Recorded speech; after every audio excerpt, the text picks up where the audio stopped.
The Pakistan Policy Dialogue was hosted by the Policy Research and Advisory Council in collaboration with the Corporate Pakistan Group, with Nutshell Group serving as the strategic partner.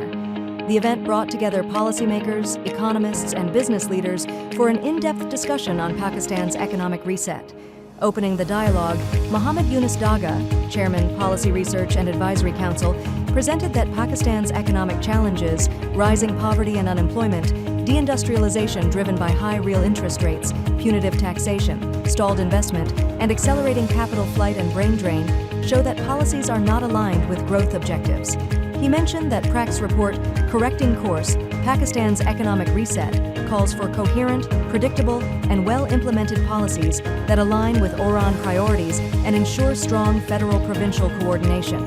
Mr. Dagha said that as AI reshapes the global economy, Pakistan must seize productivity gains while managing risks to jobs, inequality, human development, and economic sovereignty.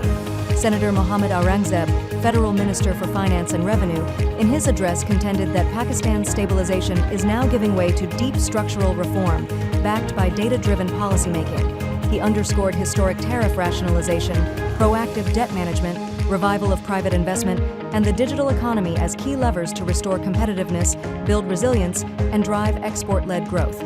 Senator Dr. Musaddiq Malik, Federal Minister for Climate Change and Environmental Coordination, said that true productivity requires a level playing field by ending selective subsidies, tax exemptions, and elite capture. He stressed protecting SMEs, democratizing access to capital, and shifting from protectionist, rent-seeking models toward innovation-led, export-oriented growth to break Pakistan's boom-bust cycle. Muhammad Ali, advisor to the Prime Minister on privatization, in his address stated that Pakistan's economic reset requires mobilizing idle capital and human potential, especially women, while correcting a fragile import and consumption-led growth model. He emphasized privatization, market-led reforms, and the RISE framework as essential to shift the state from operator to enabler and sustain long-term, investment-driven growth. While concluding the session, Professor Ahsan Iqbal, Federal Minister for Planning, Development, and Special Initiatives, said Pakistan's economic shortfall is not due to weak policy design, but chronic execution failure.